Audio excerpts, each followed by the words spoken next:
Okay, ji, Bismillahirrahmanirrahim, and we are going to start the webinar of NRE Step 1। इसमें हम सबसे पहले ये सीखेंगे कि आप में से जो स्टूडेंट्स अंडर ग्रेजुएट हैं या जिनकी ग्रेजुएशन हो चुकी है, तो अब उनको कैसे कैसे पढ़ना चाहिए या क्या क्या चीजें उनके लिए बहुत ज्यादा इंपॉर्टेंट है। तो ये बहुत ज्यादा इंपॉर्टेंट है। अगर आप अपनी जिंदगी का 1 घंटा इसमें निकाल के इसको सुन लेंगे तो आपको एग्जाम की भी समझ आ जाएगी और आपके माइंड में जितने भी सवाल हैं वो सारे हल हो जाएंगे। ठीक है, तो चलें जी, स्टार्ट करते हैं। सबसे पहले तो आप सबको पता है कि अभी तकरीबन जो 1 जून को एक एग्जाम हुआ था NRE 1, उसमें हमारी जो एकेडमी थी उसके तकरीबन 50 स्टूडेंट्स अपेयर हुए थे। और उसमें से माशाल्लाह माशाल्लाह अल्लाह ताला का बहुत शुक्र है कि तकरीबन 37 स्टूडेंट्स पास हुए हैं। ठीक है, तो it is more then 80% result. तो ये अल्लाह ताला की जात का बहुत ज्यादा करम है, वरना हम कुछ भी नहीं है। तो ये एक बहुत बड़ी अचीवमेंट है। और ये जितने स्टूडेंट्स आपके सामने शो हो रहे हैं ये सारे हमारे सक्सेसफुल स्टूडेंट्स हैं। और ये हर यूनिवर्सिटी का स्टूडेंट है, मतलब एक यूनिवर्सिटी का नहीं है, ये हर यूनिवर्सिटी का स्टूडेंट है। लेकिन खैर, आपको बताने का मकसद ये था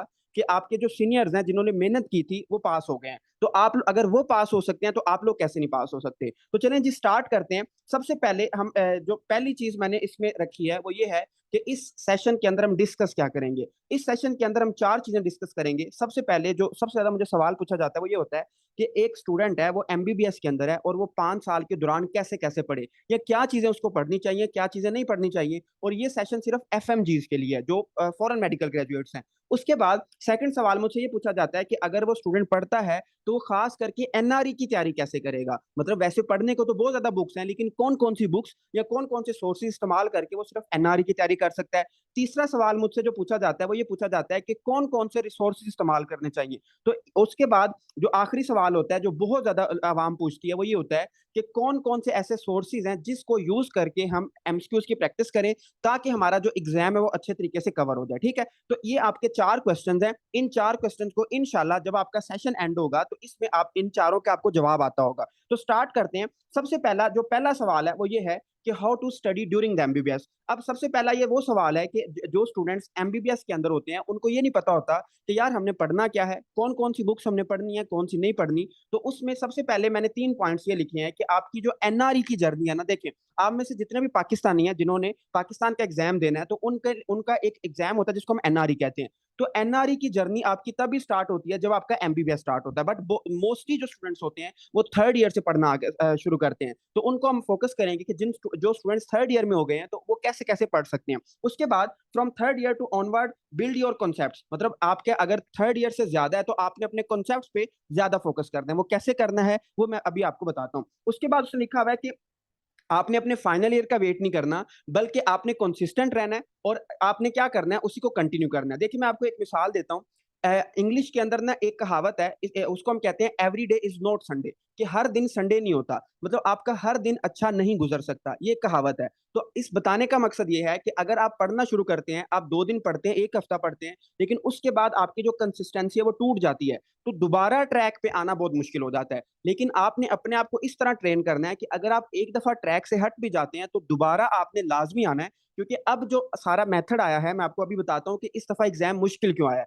तो अब जो एग्जाम मुश्किल आया है उसने ये सारी चीजें चेंज कर दी हैं। तो अगर आप अब नहीं पढ़ेंगे तो आपका एग्जाम भी क्लियर नहीं होगा। ये आप बात भूल जाएं कि अगर आप MBBS के अंदर हैं और आप 5-6 महीने जाके अकेडमी लगाएंगे और आप पास हो जाएंगे, तो ऐसा भी पॉसिबल नहीं है इस एग्जाम के अकॉर्डिंग। मैं अभी आपको इस बात का जवाब भी दूंगा कि इस दफा जो एग्जाम आया था वो मुश्किल क्यों आया था। ठीक है, आपको मेरी बात सारी बात समझ आ जाएगी। तो आपने कभी भी अपने फाइनल ईयर का इंतजार नहीं करना, आपने कंसिस्टेंट रहना है और पढ़ना शुरू करना है। फिर आप कहते हैं कि यार पढ़ना कैसे, असल सवाल तो वही है ना। तो इसमें आपने याद रखना है कि the journey of 1000 miles begin with first step.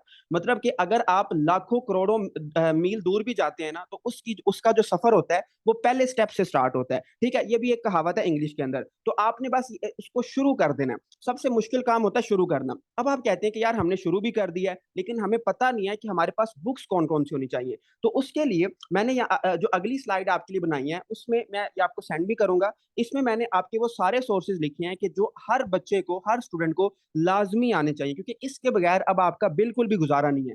उसमें जो सबसे पहली बुक आपको बताई गई है वो है स्टेप 1 की बुक। जो फर्स्ट एड स्टेप 1 बुक है, it is very very important book, और आप यकीन करें कि ये जो बुक है ये आपकी एमबीबीएस से लेके यूएसएमएलई, उसके अलावा एफसीपीएस पार्ट 1, क्योंकि इंशाल्लाह आप में से सारे स्टूडेंट्स जब एनआरई पास करेंगे तो उसके बाद आपने एफसीपीएस पार्ट 1 करना है या फिर जे कैट करना है। तो इन सब एग्जाम्स के लिए जो सबसे ज्यादा पढ़े जाने वाली बुक है वो है फर्स्ट एड यूएसएमएलई स्टेप 1।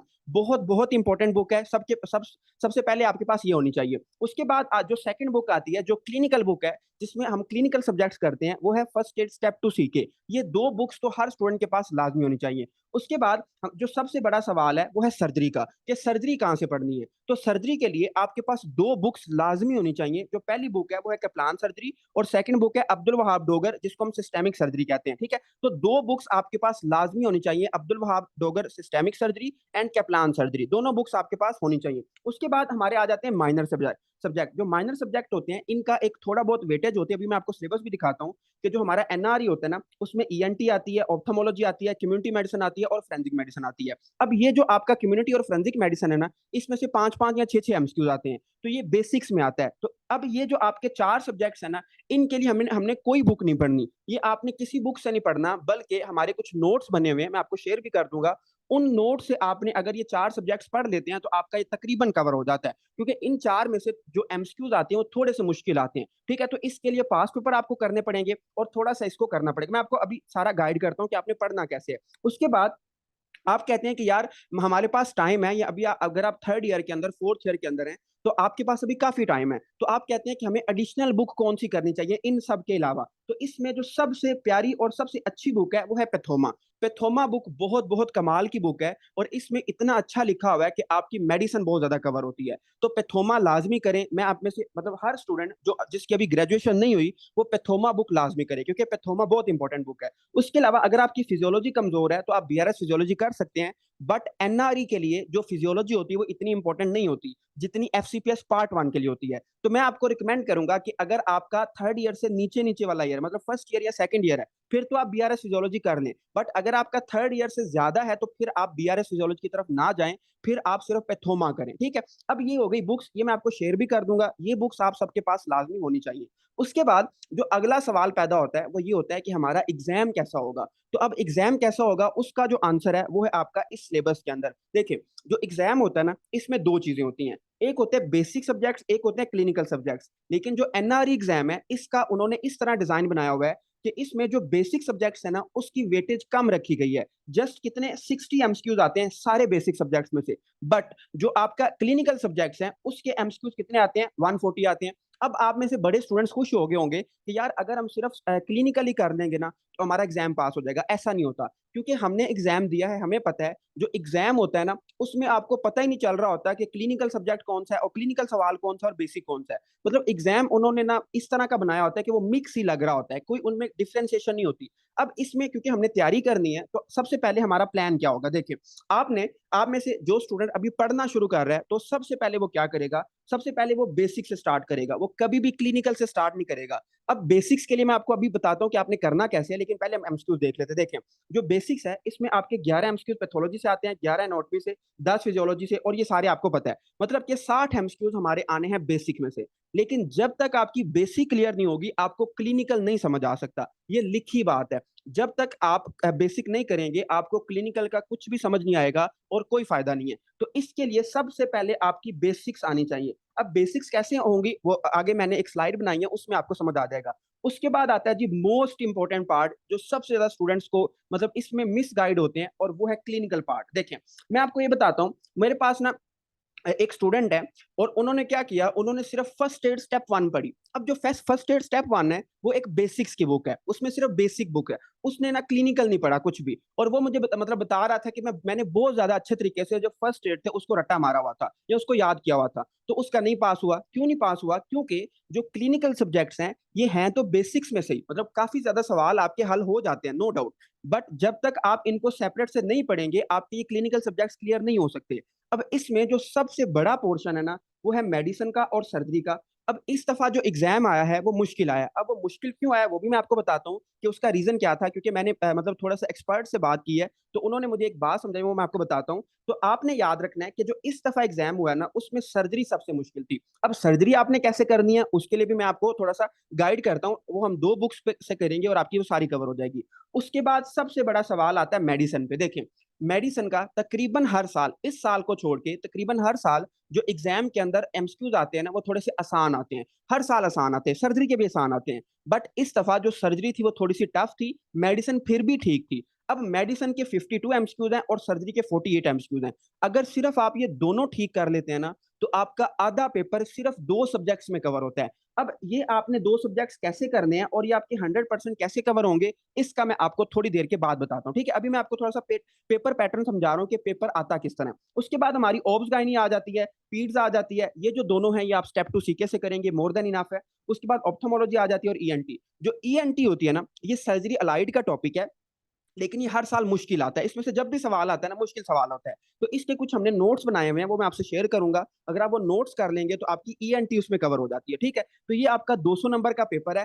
अब बात बताने का मकसद ये था कि आपने सिर्फ बेसिक सब्जेक्ट्स पे नहीं रहना। देखें, बेसिक्स के बगैर आपका गुजारा भी नहीं है और आप बेसिक्स के बगैर कभी भी पास भी नहीं हो सकते। बट सिर्फ आप बेसिक्स अगर करेंगे, क्लिनिकल नहीं करेंगे, तो फिर भी पास नहीं होंगे। अब करना क्या है, आप परेशान हो जाते हैं कि यार ये तो इतना मुश्किल मैं बता रहा हूँ, हालांकि इतना मुश्किल एग्जाम है नहीं है। देखें, जो एग्जाम है वो इजी होता है। हल एग्जाम देखिए, मैं आपको एक कंपैरिजन बताता हूँ। आप में से बहुत सारे स्टूडेंट्स होंगे जिन्होंने एमडी कैट दिया होगा, ऐसे ही है ना। और अभी क्या है, अभी हमारा एनआरई है। अब ये जो दोनों एग्जाम्स है ना, दोनों आपस में मिलते जुलते हैं। कैसे?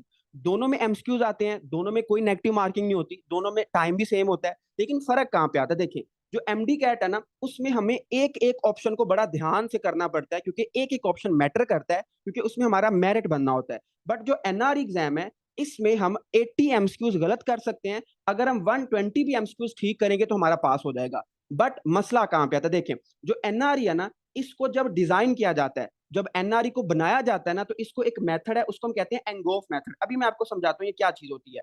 जब एनआरई को बनाते हैं तो इस तरह बनाते हैं कि इसमें से जो मिनिमम मतलब सबसे कम कंपिटेंट बच्चा है ना, वो सिर्फ 120 एमसीक्यू हल कर सके।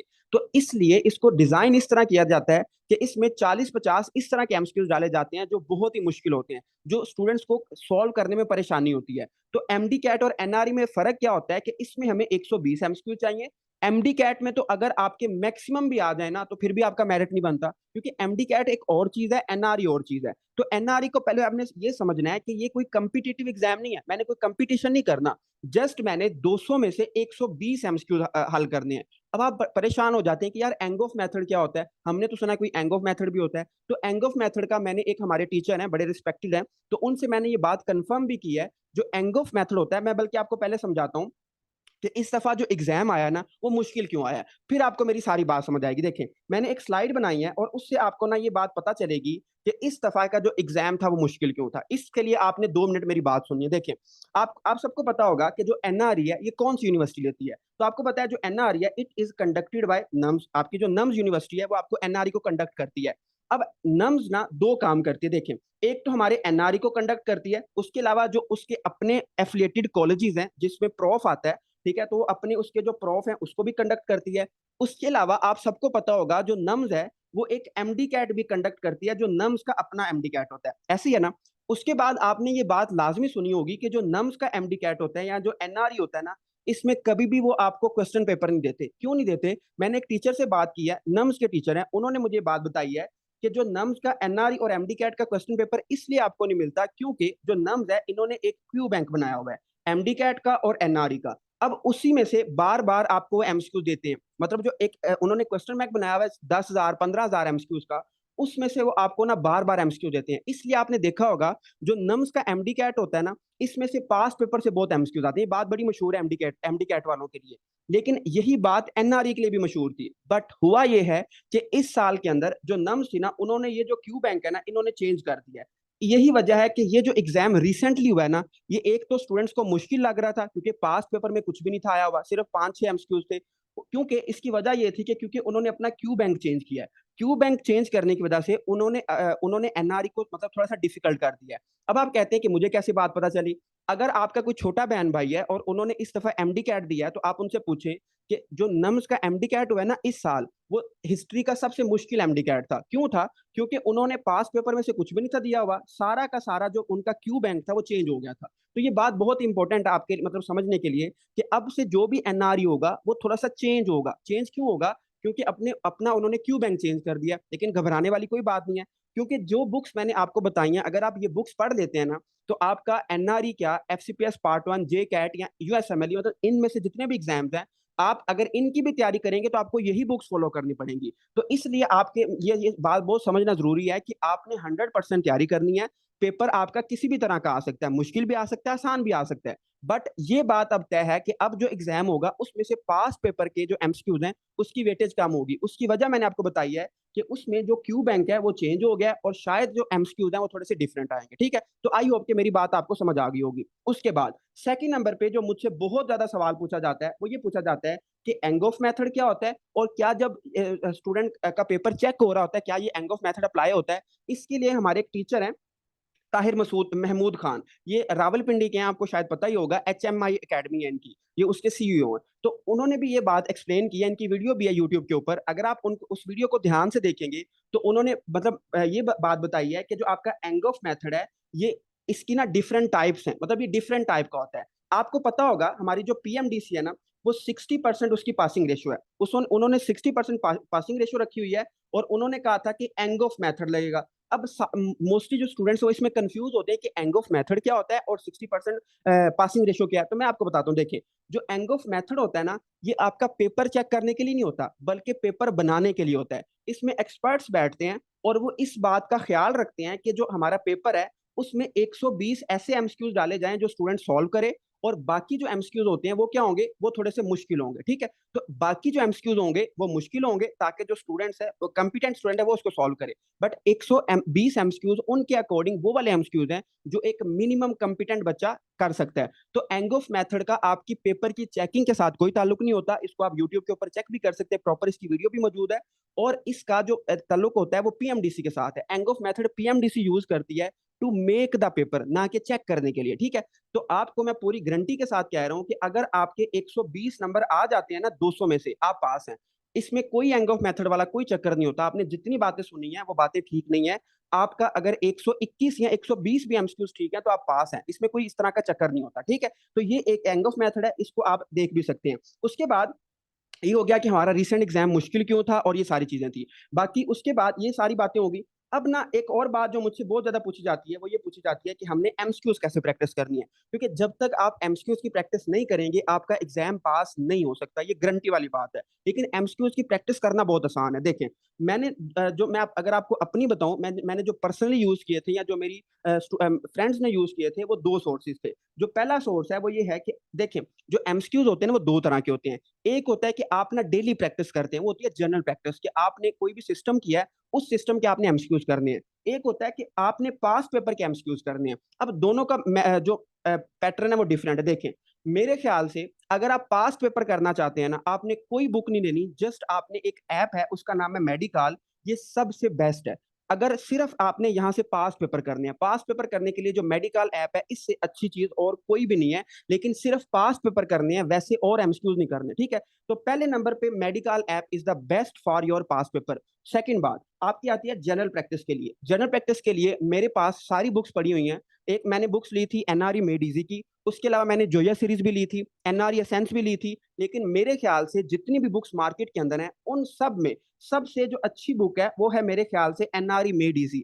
बट इसमें एक बात है जो डॉक्टर बता भी रही हैं कि एनआरई मेड इजी में बहुत सारी मिस्टेक्स हैं। तो आई होप कि वो इसको ठीक करेंगे। अगर वो ठीक नहीं भी करते तो आपको अगर मिस्टेक नजर आती है ना, आप उसको खुद करेक्ट करेंगे, क्योंकि आपने बुक्स पढ़ी होंगी, तो इनशाला आपको समझ आ जाएगा। तो N R E made easy is very amazing book for general practice. उसके बाद जब अगर आप ये कंप्लीट कर लेते हैं तो फिर आप एनआरई एसेंस कर सकते हैं, वरना ये और जो आपकी मेडिकल ऐप है it is more than enough, इससे ज्यादा आपको करने की जरूरत नहीं है। देखिए मैंने पहले एक बात की है कि जो एनआरई एग्जाम है ना कोई रॉकेट साइंस नहीं है। मैं आपको इस मतलब आपको शायद मेरी बातों से डर लग रहा होगा कि पता नहीं कितना मुश्किल एग्जाम है, लेकिन बहुत आसान एग्जाम है, आप यकीन करें आप सारे पास हैं। बस आपको थोड़ी सी गाइडलाइन चाहिए और आपने पढ़ना है, अगर आप पढ़ेंगे तो आप सारे पास हैं, ये मेरी गारंटी है आपको। बहुत आसान एग्जाम होता है। तो इसमें सबसे आसानी वाली बात यह है कि आप 80 एमसीक्यूज भी अगर गलत करेंगे ना फिर भी आप पास हैं। 80 एमसीक्यूज अगर आप गलत करेंगे फिर भी आप पास हैं। तो उस पेपर को डिजाइन इस तरह किया जाता है कि जो स्टूडेंट है उसको थोड़ी सी मुश्किल पेश आए, ठीक है। तो ये बात होगी कि आपने एमसीक्यूज कहाँ से करने हैं। पास पेपर लाजमी करने हैं, बट मैं आपको ये रिकमेंड करूंगा, मैंने ये एक टीचर से कंफर्म भी किया है, नम्स के टीचर हैं, उन्होंने ये कहा है कि अब आपके पास पेपर में से एमसीक्यूज कम आएंगे। ये सिर्फ एनआरई के साथ नहीं हो रहा, ये आपका अगर आप मतलब देखते हैं जो नम्स लेती है ना प्रॉफ के एग्जाम, उसके साथ भी ऐसा हो रहा है कि प्रॉफ के अंदर भी पहले एमसीक्यूज ज्यादा आते थे पास पेपर से, बट अब पास पेपर से सिर्फ 10-15 एमसीक्यूज आते हैं। इसी तरह हमारे साथ हुआ है। तो अब आपने सिर्फ पास पेपर पे रिलाई नहीं करना, करने लाजमी है, बट आपने उस पर रिलाई नहीं करना, उसको एक साइड के तौर पर रखना है कि यार मैंने पास पेपर भी करने, ठीक है। तो आपने पास पेपर पे 100% रिलाई नहीं करना, ये सबसे इंपॉर्टेंट बात है। उसके बाद हमारे पास ये भी हो गया कि हमारा एग्जाम इस दफा मुश्किल क्यों था, क्योंकि उन्होंने क्यू बैंक चेंज किया हुआ है। उसके बाद हमारे पास आता है जी सबसे बड़ा सवाल जो सबसे ज्यादा पूछा जाता है कि आपने पढ़ना कैसे है। या मुझे एक सवाल आता है कि कि मैं थर्ड ईयर का स्टूडेंट हूँ, मैं फोर्थ ईयर का स्टूडेंट हूँ, मेरी ग्रेजुएशन हो गई है या मेरे 2 दफा एनआरई फेल हो गया, तो मैंने पढ़ना कैसे है। अब हर स्टूडेंट की जो स्ट्रेटेजी है वो डिफरेंट है। एक जो स्टूडेंट है वो थर्ड ईयर के अंदर है और एक स्टूडेंट जिसकी ग्रेजुएशन हो चुकी है, वो दोनों बराबर नहीं हो सकते। लेकिन हमने इस तरह प्लान बनाना है कि दोनों पास करें, जो थर्ड ईयर वाला स्टूडेंट है वो भी पास करे, जो ग्रेजुएट स्टूडेंट है वो भी पास करे। अब इसके लिए जो मैं एक जनरल प्लान आपको बताता हूँ, देखिए सबसे पहले जो स्टूडेंट्स हैं हम उसको दो कैटेगरीज के अंदर डिवाइड कर लेते हैं। एक वो स्टूडेंट है जो अभी थर्ड ईयर के अंदर, फोर्थ ईयर के अंदर या फिफ्थ ईयर के अंदर है, या एक ऐसा स्टूडेंट है जो फाइनल ईयर के अंदर है, या फिर जिसकी ग्रेजुएशन हो चुकी है। अब दोनों बराबर नहीं है, बट दोनों ने एक ही पैटर्न के साथ पढ़ना है। और पढ़ना कैसे है, जो थर्ड ईयर फोर्थ ईयर वाला स्टूडेंट होगा वो थोड़ा सा कम पढ़ेगा और डीपली पढ़ेगा, बट जो फाइनल ईयर वाला स्टूडेंट होगा वो सिर्फ हाई यील्ड इन्फॉर्मेशन पढ़ेगा जो एग्जाम के लिए जरूरी होता है, ठीक है। उसके बाद अब इसमें उसने लिखा हुआ है कि you are not just preparing for an exam, you are preparing to serve the humanity. मतलब आप सिर्फ इस वजह से नहीं पढ़ रहे कि आपने एनआरई पास करना है। देखिए कल को इंशाल्लाह जब आप डॉक्टर बनेंगे तो आपके हाथ में एक जान होगी जिसको आपने बचाना है, ठीक है। तो आप ह्यूमैनिटी के लिए पढ़ रहे हैं, तो इसलिए जब भी पढ़ा करें तो आपने अच्छे तरीके से पढ़ना है ताकि आपका कॉन्सेप्ट क्लियर हो। अब पढ़ना कैसे है उसको जरा हम देख लेते हैं। तो सबसे पहले हमारे पास ना मैंने एक स्ट्रक्चर बनाया है, मैं आपसे आपके साथ पीडीएफ भी शेयर करूंगा कि आपने अपनी स्टडी को पढ़ना कैसे है। देखिए आपने अपनी स्टडी को स्केड्यूल कैसे करना है। अब मैं आपको एक मिसाल देता हूँ, मेरे पास ना एक मैसेज आता है, एक फोर्थ ईयर का स्टूडेंट है और वो मुझे कहता है कि यार मैंने आज तक कुछ भी नहीं पढ़ा, अब मैं कैसे स्टार्ट करूँ। तो सबसे पहले मैं जैसे उसको गाइड करता हूँ वो मैं आपको बता देता हूँ। सबसे पहले हम उसको कहते हैं कि आपने ना बेसिक स्टार्ट करनी है। अब बेसिक्स के लिए तो बहुत सारी बुक्स हैं, लेकिन अब अगर वो थर्ड ईयर से ऑनवर्ड है, मतलब अब अभी उसका थर्ड ईयर स्टार्ट हुआ है, फोर्थ ईयर स्टार्ट हुआ है, तो उसने बीआरएस की तरफ नहीं जाना, उसने डायरेक्ट स्टार्ट करनी है FA step one, first aid step one start करनी है, बीआरएस नहीं करनी। अब फर्स्ट एड स्टेप वन तो बहुत मुश्किल बुक है, तो फर्स्ट एड स्टेप वन आप तब तक नहीं समझ सकते जब तक आप कोई लेक्चर ना लें। आप अगर जब तक लेक्चर नहीं लेंगे आपको स्टेप वन की समझ नहीं आएगी। तो आपने कोई ना कोई लेक्चर लेना है जिसकी भी आपको समझ आती है। अब आपने फर्स्ट एड पकड़ी, अब आप कहते हैं कि यार इसमें पहले नंबर पे क्या करना है। सबसे पहले आपने अपने सिस्टम्स करने हैं, सबसे पहले आपने सिस्टम्स करने हैं। सबसे ज्यादा जो स्टूडेंट्स यहाँ पे गलती करते हैं वो ये करते हैं, वो जनरल पैथोलॉजी स्टार्ट कर लेते हैं, जनरल फार्मा स्टार्ट करते हैं, उसका कोई फायदा नहीं है। क्योंकि जब तक आप देखिए आपने ना एग्जाम ओरिएंटेड पढ़ना होता है, ना कि आपने अपनी मतलब के सेंस के हिसाब से। तो हमेशा जब भी फर्स्ट एड स्टार्ट करें पहले सिस्टम्स करें, पहले जनरल चीजें ना करें। सबसे पहले आप क्या करेंगे, सिस्टम स्टार्ट करेंगे।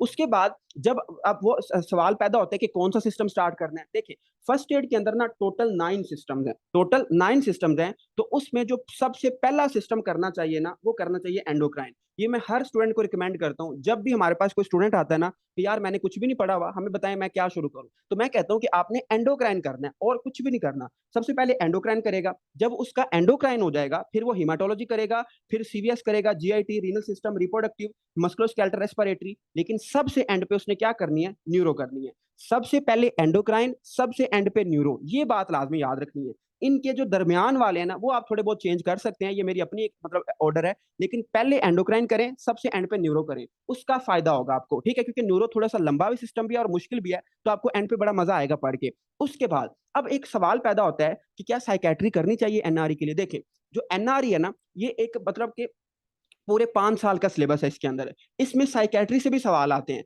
बट साइकेट्री से ज्यादा सवाल नहीं आते, कोई 2 एमसीक्यूज या 3 एमसीक्यूज आ जाते हैं। बट आपने ना साइकेट्री करनी है, लेकिन साइकेट्री सारी नहीं करनी। साइकेट्री के तकरीबन 4 या 5 ऐसे टॉपिक्स हैं जो हर साल आते हैं। उसमें मैं आपको मिसाल दे देता हूँ। एक है डिप्रेशन वाला टॉपिक, उसमें मतलब मेजर डिप्रेसिव डिसऑर्डर है, एक शिजोफ्रीनिया, उसके अलावा पर्सनैलिटी डिसऑर्डर है। ये जो चीजें हैं ना, ये हर साल आती हैं। और इसमें एक मतलब इसकी जो फार्माकोलॉजी है वो है एंटीसाइकोटिक ड्रग, वो आपने लाजमी करनी है। अगर आप ये 4-5 टॉपिक कर लेते हैं तो आपकी साइकेट्री इसमें कवर हो जाती है। तो साइकेट्री में मैंने सिर्फ आगे ब्रैकेट में लिखा भी है कि सिर्फ आपने इंपॉर्टेंट टॉपिक्स करने हैं, सारी साइकेट्री नहीं करनी।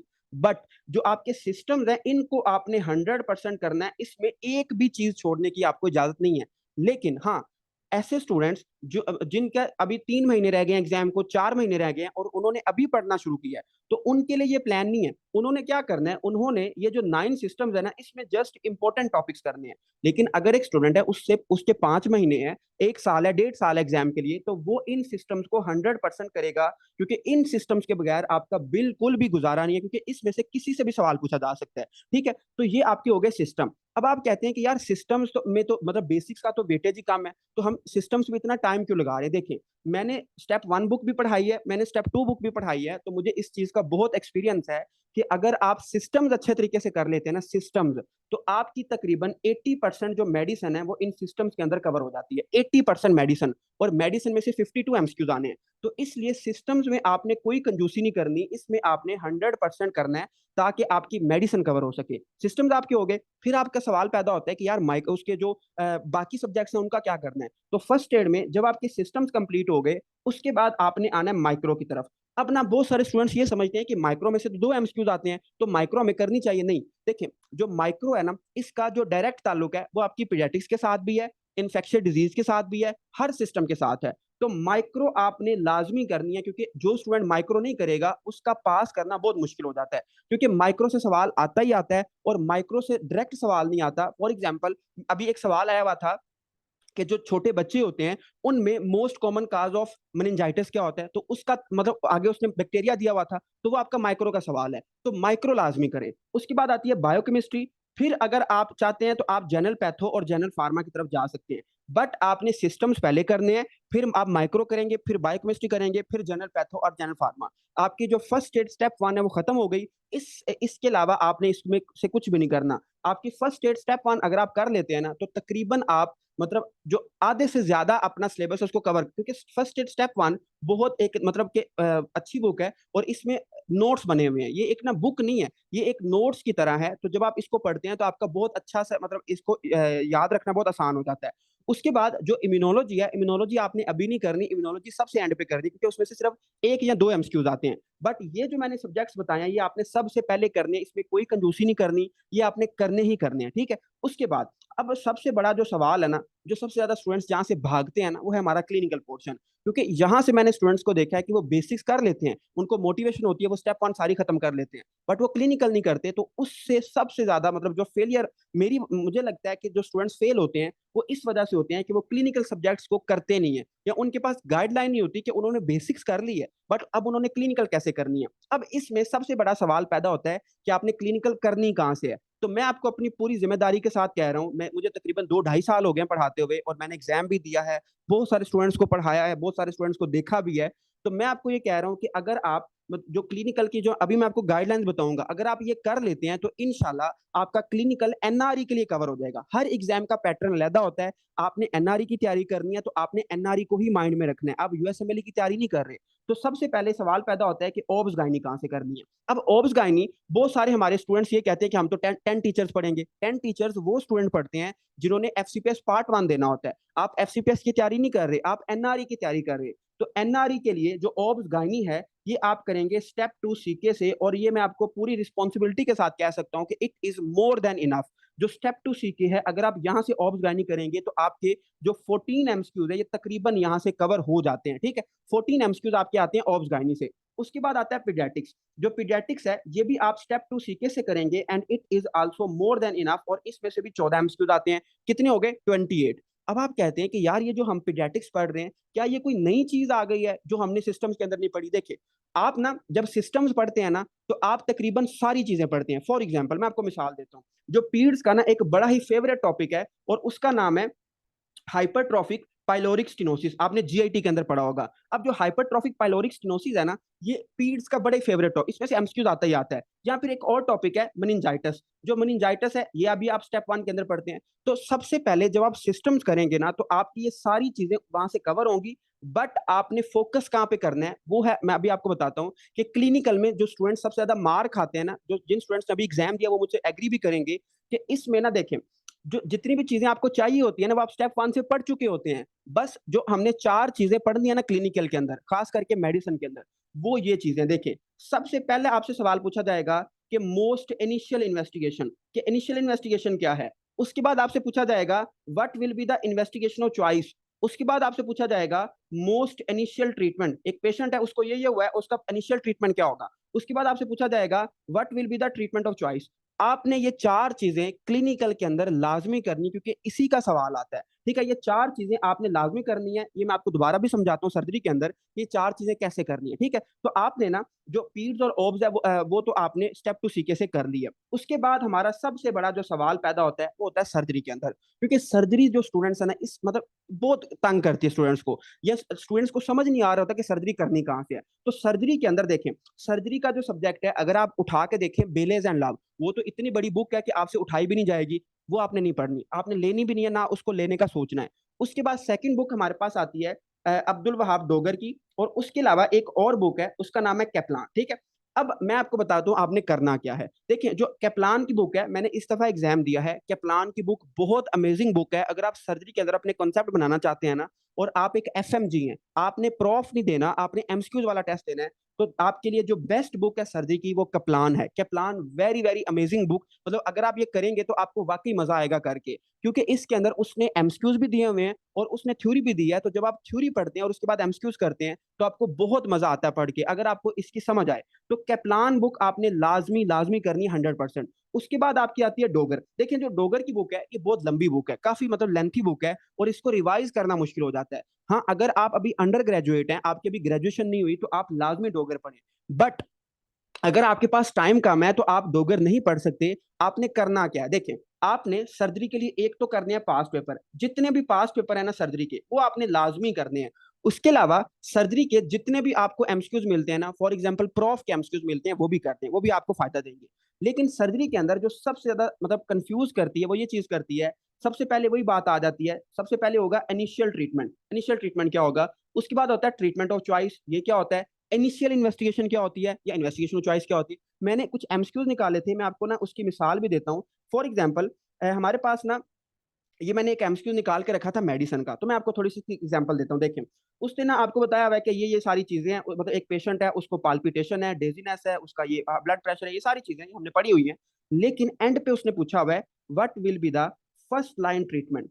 फर्स्ट लाइन ट्रीटमेंट क्या होगा? अब देखिए, यहाँ से ना सर्जरी के अंदर या मेडिसिन के अंदर सवाल बनता है कि या तो आपसे पूछा जाएगा फर्स्ट लाइन ट्रीटमेंट या मोस्ट इनिशियल ट्रीटमेंट, या फिर आपसे पूछा जाएगा मोस्ट अप्रोप्रिएट ट्रीटमेंट। मैं आपको मिसाल देता हूँ। फॉर एग्जाम्पल देखिए, अब ये जो सवाल है ना, इसमें सबसे जो पहला ट्रीटमेंट होगा ना, वो होगा वेगल मैनूवर। ये मैंने आपको क्लास के अंदर भी समझाया था कि आप उसकी वेगस नर्व को स्टिमुलेट करेंगे और उसका हार्ट रेट कम हो जाएगा। तो एक पेशेंट है उसको पाल्पिटेशन है, उसका हार्ट रेट ज्यादा है, आप उसकी वेगस नर्व को स्टिमुलेट करेंगे, तो इसमें फर्स्ट लाइन ट्रीटमेंट क्या होगा? That will be vagal manoeuvre. But अगर वो आपसे पूछता है कि ट्रीटमेंट ऑफ चॉइस, अगर वो आपसे पूछता है कि ट्रीटमेंट ऑफ चॉइस है तो उसका क्या है, तो जो ट्रीटमेंट ऑफ चॉइस है वो फिर वेगल मैनूवर नहीं होगा, वो फिर कोई और आंसर होगा। ठीक है, वो फिर आपका डिफिब्रिलेशन हो सकता है, डिल्टियाजिम हो सकता है, मेटाप्रोलोल, वो फिर और कोई आंसर होगा। ठीक है, तो इस तरह वो आपको कंफ्यूज करते हैं। एक और मैं आपको मिसाल देता हूँ। मुझे ये बताएं, एक पेशेंट है और जब वो डेफिकेट करता है तो उसको बहुत ज्यादा पेन होती है, और डेफिकेट करने के बाद भी उसको क्या होती है? पेन रहती है। तो आप सबको पता है कि this is the patient of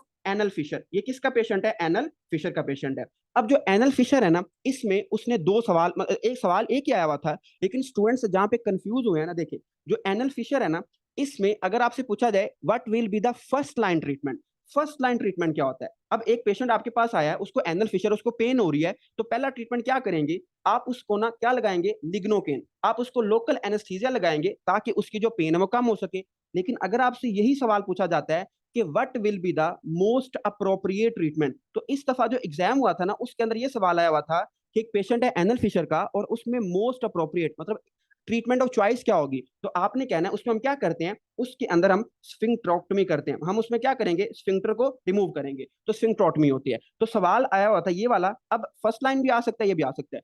तो जब भी आप सर्जरी पढ़े ना, आपने 4 चीजों पे फोकस करना है। इनिशियल इन्वेस्टिगेशन क्या होगी, इन्वेस्टिगेशन ऑफ चॉइस क्या होगी, उसके अलावा फर्स्ट लाइन ट्रीटमेंट क्या होगा, मोस्ट अप्रोप्रिएट, क्योंकि इसमें से एनआरई के अंदर सवाल आते ही आते हैं और यही कंफ्यूज करता है। ठीक है, उसके बाद हम आगे चलते हैं। आप कहते हैं कि अच्छा सर्जरी की भी हमें थोड़ी बहुत समझ आ गई कि कहाँ कहाँ से पढ़ना है। उसके बाद हमारी आती है ईएनटी और ऑप्था।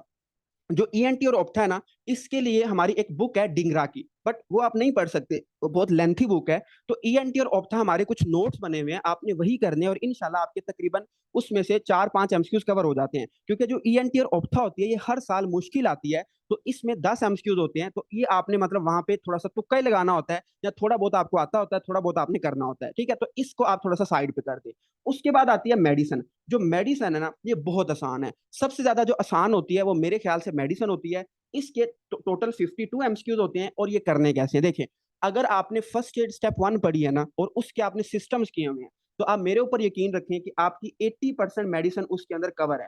फिर आप कहते हैं 20% कौन सी रह गई है, तो 20% जो आपने बाकी रह गई है ना, वो आपने करनी है स्टेप 2 सीके से। अब स्टेप 2 सीके से कैसे करनी है मैं आपको बता देता हूँ। देखिए, जितनी भी चीजें होती हैं वो आपकी स्टेप 1 के अंदर कवर हो जाती हैं, बट आपकी जो 20% है उसमें यही बात आ जाती है कि आपने इनिशियल इन्वेस्टिगेशन क्या करनी है, इन्वेस्टिगेशन ऑफ चॉइस है। फॉर एग्जाम्पल मैं आपको मिसाल देता हूँ, एक पेशेंट है और उसको क्या है, उसको लूसिड इंटरवल है। उसको क्या है, उसको लूसिड इंटरवल है। तो आप सबको पता है कि जब भी लूसिड इंटरवल होता है तो हमें कौन सा हिमाटोमा होता है, सबको पता है कि इट इज एक्स्ट्रा ड्यूरल हिमाटोमा। ये क्या होगा, एक्स्ट्रा ड्यूरल।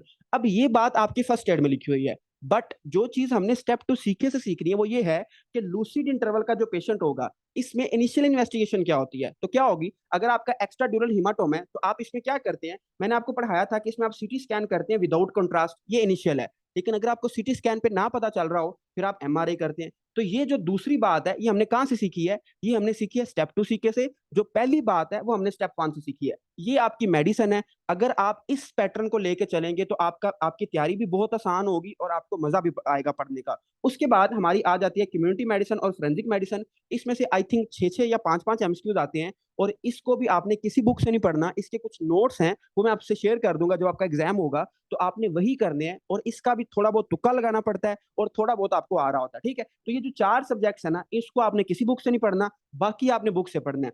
उसके बाद सबसे एंड पे आपने करनी है इम्यूनोलॉजी। इम्यूनोलॉजी के अंदर 3-4 टॉपिक्स हैं, मैं आपको बताऊंगा। सबसे पहले आता है एंटीबॉडीज। उसके बाद हमारे पास आता है ट्रांसफ्यूजन रिएक्शन। उसके बाद हमारे पास एक दो और हैं, मैं आपको वो लिख के बता दूंगा, तो वो आपने सिर्फ करने हैं। उसके अलावा आपने इम्यूनोलॉजी में से कुछ भी नहीं करना, क्योंकि कुछ आता ही नहीं है, और 2 या 3 एमसीक्यूज मैक्सिमम आते हैं इसमें से। ठीक है, ये है आपका स्टडी पैटर्न। अब आप कहते हैं कि यार हमें पढ़ना कितना है, मतलब कितना डीप हमें पढ़ना चाहिए, या हमारा जो नॉलेज है वो कितना डेप्थ में होना चाहिए। तो इसके लिए मैंने ना एक सबसे जो पहला वर्ड लिखा है ना, वो ये वाला है, कीवर्ड। आप ना इस वर्ड को 3 दफा पढ़ें ताकि आपको ये बात याद हो जाए। देखिए, अगर आप चाहते हैं ना कि आप एग्जाम पास करें और आसानी के साथ एग्जाम पास करें, तो आपने इस लफ्ज को रट्टा मार देना है। अब ये लफ्ज क्या है, इस लफ्ज का मतलब है कीवर्ड। आपने हर डिजीज का कीवर्ड याद रखना है। कैसे याद रखना है मैं आपको बताता हूँ। देखिए, मुझे बताएं, एक पेशेंट है, वो मतलब क्या होता है, उसके सर पे चोट लगती है, बेहोश हो जाता है, फिर उसको होश में आ जाता है, फिर बेहोश हो जाता है। तो इसको हम क्या कहते हैं, इसको हम कहते हैं लूसिड इंटरवल। अब जो लूसिड इंटरवल है ना, ये एक कीवर्ड है। ये क्या है, एक कीवर्ड है।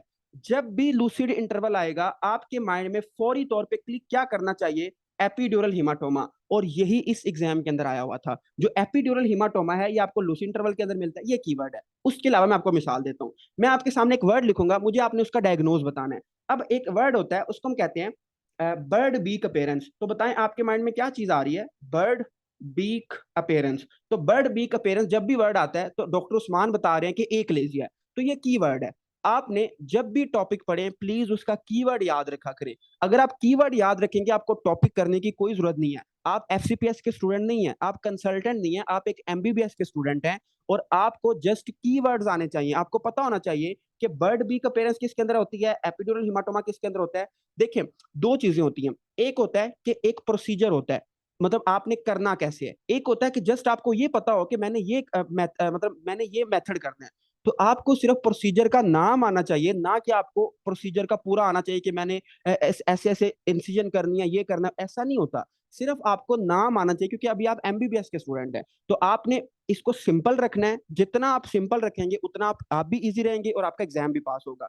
अब ना उसके बाद सबसे पहले ये जो वर्ड है ना कीवर्ड, इसको आप रट्टा मारने के जब भी किसी एमसीक्यूज की तैयारी करें या कुछ भी करें, तो आपने कीवर्ड याद रखना है। आप अगर कीवर्ड याद रखेंगे आपका एग्जाम पास हो जाएगा, बहुत आसानी से हो जाएगा। उसके बाद अब मैंने ये मिसाल भी दी है कि जो बर्ड बी का पेरेंट्स वो एकलेजिया के अंदर या lucid interval epidural haematoma.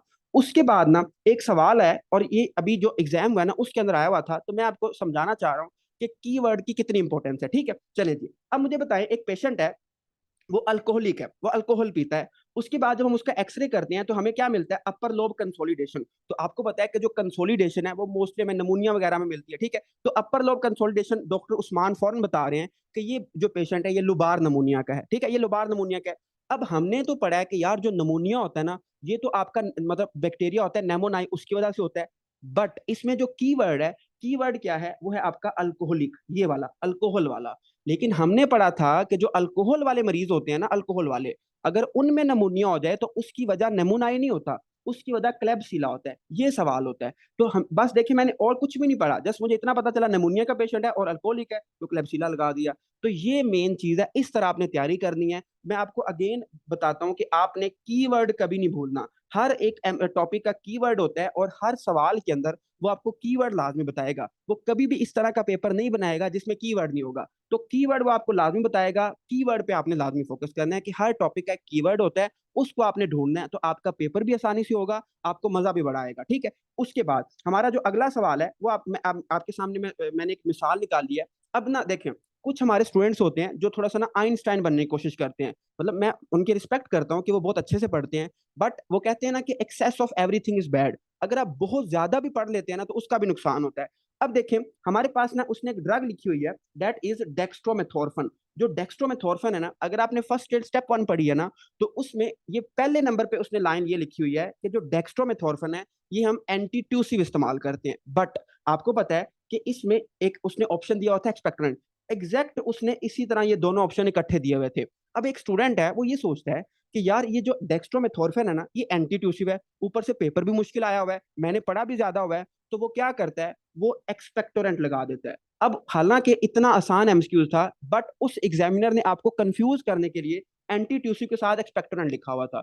But अगर आप अच्छे तरीके से पढ़ेंगे तो आप इसमें कंफ्यूज नहीं होंगे। लेकिन मैं आपको हमेशा ये बात कहता हूं कि आप एमबीबीएस के स्टूडेंट है, आपने एनआरई देना है, आप कोई कंसल्टेंट नहीं है। तो आपने प्लीज इसको अच्छे तरीके से करना है, बट बहुत डीप स्टडी नहीं करनी। अगर आप डीप स्टडी करेंगे आप एग्जाम में बैठ के कंफ्यूज हो जाएंगे। जिस तरह ये सवाल दिया हुआ है कि अगर आपने बहुत डीप पढ़ा होगा ना, आप कहेंगे यार डेक्स्ट्रोमेथोर्फन तो खांसी के लिए इस्तेमाल करते हैं, एंटी ट्यूसिव तो होती है, बट वो एक्सपेक्टोरेंट के तौर पे भी होती है, तो आप एक्सपेक्टोरेंट लगा के आएंगे। बट जो डेक्स्ट्रोमेथोर्फन है ये एक एंटी ट्यूसिव ड्रग है, ये आपके कफ रिफ्लेक्स को कम करती है, इसका एक्सपेक्टोरेंट के साथ रिलेशन बहुत कम है। ठीक है, उसके बाद अब मैं आपको इस एमसीक्यूज के मतलब मदद से ये बताना चाह रहा हूँ कि जो एग्जाम होता है वो मुश्किल नहीं होता, एग्जाम आसान भी होता है, बट आपको इंपॉर्टेंट बातें पता होनी चाहिए। देखिए, हर जो एग्जाम होता है ना, दुनिया का हर एग्जाम को उसको अटेम्प्ट करने का तरीका अलग होता है। अगर आप यूएसएमएल कर रहे हैं उसका अलग तरीका है, क्लैब का अलग तरीका है, एमआरसीपी का अलग है, एनआरई का अलग है। लेकिन जो एनआरई है ना, इसका तरीका आपको कैसे पता चलेगा? इसका तरीका पता चलेगा आपको पास पेपर से, कि इसमें से किस तरह के एमसीक्यूज आते हैं। पास पेपर की आपने तैयारी कर दी, उसके बाद जो पास पेपर्स होते हैं ना, वो आपको ये बात बताते हैं कि आपने कितना पढ़ना है। अब फॉर एग्जाम्पल एक सवाल आया हुआ है कॉप्लिक स्पोर्ट्स, तो मैं आपको क्लास के अंदर ये रोजाना याद करवाता रहता हूँ कि जो कॉप्लिक स्पोर्ट्स होता है ये आपको मीजल्स के अंदर मिलता है, जो रोथ स्पोर्ट होता है वो विटामिन ए के अंदर, इसके अलावा हमारे इन्फेक्टिव एंडोकार्डाइटिस, मतलब हमारे जो स्पोर्ट्स होते हैं वो 4-5 हैं, तो आपने सारे याद करने हैं। फॉर एग्जाम्पल जैसे रोज स्पोर्ट होता है तो वो हमें उसके अंदर टाइफाइड के अंदर मिलता है। ठीक है, तो ये छोटी छोटी बातें होती है जो आपको एग्जाम के अंदर क्लियर करवाती हैं। कोई एग्जाम मुश्किल नहीं होता, एनआरई का एग्जाम बहुत आसान होता है। बस आपने उसके ओरिएंटेड पढ़ना है, आपने परेशान नहीं होना। मैं आपको डराना नहीं चाह रहा, बट मैं आपको हकीकत ये बता रहा हूँ कि आपने टेंशन नहीं लेनी, एग्जाम बहुत आसान होगा, बस आपने उसके अकॉर्डिंग पढ़ना है। लेकिन जब तक आपका एनआरई क्लियर नहीं होगा, आप ये समझे कि आप पाकिस्तान के अंदर डॉक्टर नहीं है, आप अभी पाकिस्तान के अंदर डॉक्टर कंसीडर नहीं हो रहे। तो इसलिए एनआरई पे आप सबसे पहले फोकस करें, उसके बाद जब आपका एनआरई हो जाएगा फिर आप जो मर्जी एग्जाम दे, फिर आप यूएसएमएलई दे, जो मर्जी करे, बट पहला फोकस आपका एनआरई होना चाहिए, क्योंकि एनआरई होगा तो आपको होम कंट्री का लाइसेंस मिलेगा। ठीक है, और एनआरई एग्जाम पास करना कोई रॉकेट साइंस नहीं है, बहुत स्टूडेंट पास करते हैं, लेकिन वो स्टूडेंट पास करेगा जिसका मतलब जिसने एग्जाम ओरिएंटेड पढ़ा होगा। ठीक है, तो ये हो गए सारी बातें। उसके बाद ना, ये मैंने सर्जरी के लिए थोड़ा सा अलग आपके लिए एग्जांपल निकाली थी कि सर्जरी में आप सर्जरी को पढ़ना कैसे। देखें, अब ना कुछ स्टूडेंट्स ये समझते हैं कि यार जो सर्जरी है ना, इसमें तो हम ऐसे पढ़ेंगे कि हम ना एक सर्जन बन जाएंगे। आप सर्जन नहीं है, आप एमबीबीएस के डॉक्टर हैं। मैं फिर आपको याद करवा रहा हूँ कि आप सर्जन या आप एमबीबीएस के डॉक्टर हैं, तो सर्जरी कैसे पढ़नी है। देखिए, फॉर एग्जाम्पल, मैंने आपको क्लास के अंदर भी समझाया था, जब हमने कप्लान पढ़ी थी तब भी हमने पढ़ा था कि अगर एक पेशेंट है उसको ब्लंट ट्रॉमा होता है एब्डोमेन पे, तो यही सवाल आया हुआ था। मैं आपको एग्जैक्ट सवाल बता रहा हूँ। एक पेशेंट है, उसके एब्डोमेन पे ब्लंट ट्रॉमा लगता है, तो आप सबको पता है कि मोस्ट कॉमन जो ऑर्गन रप्चर होता है वो कौन सा है, वो स्प्लीन है। अब ना उसने स्प्लीन के ऊपर दो सवाल दिए हुए थे। एक पेशेंट है, ठीक है, एक पेशेंट है और उसका उसका स्प्लीन रप्चर है, और एक क्या है, अनस्टेबल है। ठीक है, एक पेशेंट अनस्टेबल है और एक स्टेबल है। अब ना उसने ये पूछा हुआ था दोनों सवालों के अंदर कि what will be the initial investigation. देखिए, बात सारी एंड पे खत्म हो जाती है कि इनिशियल बतानी है या इन्वेस्टिगेशन चॉइस बतानी है।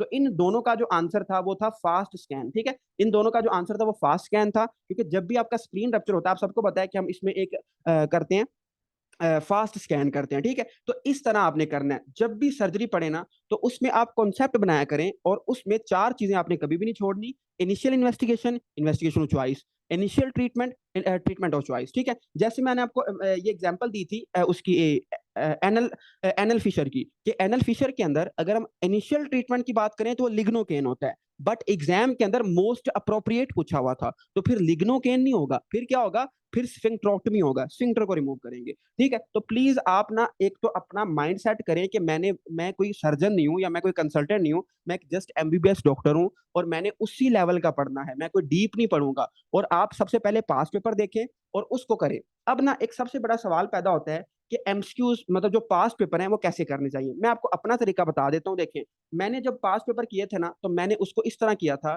कि तकरीबन हमारे ना हैं कोई 10 साल के पास पेपर होंगे, तो जो पिछले 5 साल के पास पेपर होते हैं ना, वो सबसे इंपॉर्टेंट होते हैं। मैंने ऐसे किया था कि मैं 1 साल के जब एमसीक्यूज करता था ना, तो मेरे अगर 40 या 50 एमसीक्यूज भी गलत होते थे ना, तो उन 40 या 50 पॉइंट्स को ना मैं एक रजिस्टर पे लिख लेता था। मेरा अभी भी वो रजिस्टर पड़ा हुआ है। उस रजिस्टर पे मैंने एक पहले साल के एमसीक्यूज लिखे, फिर मैंने सेकंड ईयर के एमसीक्यूज लिखे, फिर थर्ड ईयर के। इस तरह जब मेरे सारे पास पेपर खत्म हो गए ना, फिर मैंने दोबारा कभी पास पेपर नहीं पढ़े। जस्ट मैंने मेरे जो गलत एमसीक्यूज थे ना, मैंने उनको बार बार पढ़ा था, तो एंड पे मुझे पास पेपर वैसे ही याद हो गए थे। तो पास पेपर करने का जो मेरा तरीका, अगर आप वो अपनाएंगे तो बड़ा अच्छा तरीका है कि आपके जो गलत एमसीक्यूज होते हैं ना, सिर्फ आपने उसका पॉइंट लिख लेना जाकर रजिस्टर पे कि यार ये मेरा एमसीक्यूज गलत हुआ था, इसको मैंने दोबारा पढ़ना है, और उसी को बार बार पढ़ना है। उसके बाद हमारे पास ना, जब आप मेडिकल ऐप लेते हैं ना, तो उसमें ना उन्होंने दिए हुए हैं 5 पीएमडीसी के मॉक टेस्ट। तो अगर आप एंड पे देखेंगे ना, आपको पीएमडीसी के मॉक टेस्ट मिलते हैं। वो जो पीएमडीसी के मॉक टेस्ट है ना, वो टोटल 5 हैं, तो वो 5 एम आपने लाजमी करने हैं। अब अगला सवाल पैदा होता है कि यार जो पास पेपर होता है, क्या वो एग्जैक्टली रिपीट हो जाता है? ऐसा नहीं होता। देखिए, जब भी पास पेपर से सवाल आएगा ना, वो कभी भी आपको एग्जैक्ट स्टेटमेंट नहीं देंगे, बट वो कॉन्सेप्ट सेम होगा। फॉर एग्जाम्पल, मैं आपको मिसाल देता हूँ। जैसे अभी एक सवाल आया हुआ था एपिड्यूरल हिमाटोमा। जो एपिड्यूरल हिमाटोमा है ना, इसका पहले सवाल किसी और तरीके से आया था। इस दफा जो सवाल आया ना, वो सवाल और तरीके से आया था। सिर्फ वो स्टेटमेंट चेंज करते हैं, बाकी सवाल वही होता है। ठीक है, तो ये एक मतलब एक दो चीजें जिस पे आपने लाजमी फोकस करना है। बाकी एक और चीज ये है कि जो इंपॉर्टेंट चीजें होती है ना, फॉर एग्जाम्पल मैं आपको बता देता हूँ। देखिए, हम ना अक्सर क्लास में डिस्कस करते रहते हैं कि यार ये तो बच्चों वाला सवाल है कि most common cause of UTI, UTI की मोस्ट कॉमन काज क्या होती है, तो आप सबको पता होगा इकोलाई होती है। फिर हम क्लास के अंदर डिस्कस करते हैं कि एक बंदा है, उसको ओस्टियोमलाइटिस हो गया, तो मोस्ट कॉमन काज ऑफ ओस्टियोमलाइटिस वो आप सबको पता है, दैट इज स्टेफोरियस, वो स्टेफोरियस। तो आपने इन इम्पोर्ट ये ना कुछ इंपॉर्टेंट पॉइंट्स होते हैं, ये किसी बुक पे स्पेसिफिक नहीं होते, जस्ट आपने इनके मतलब अपनी बुक पे लिख लें कहीं पे या किसी पेज पे लिख लें, और उसको आपने बार बार पढ़ना होता है। उसमें से एग्जाम आपका लाजमी आता है। ठीक है, तो ये मेरी तरफ से आपके कुछ टिप्स एंड ट्रिक्स हैं जो आपको लाजमी आने चाहिए। उसके बाद मैं आपको एक और मिसाल देता हूँ सर्जरी की। देखिए, सर्जरी के अंदर उसने एक सवाल पूछा हुआ था कि एक फीमेल है, उसकी हमने यूट्रस को रिमूव किया है और ये सारी चीजें की हैं। एंड पे उसने ये पूछा हुआ है मोस्ट अप्रोप्रिएट।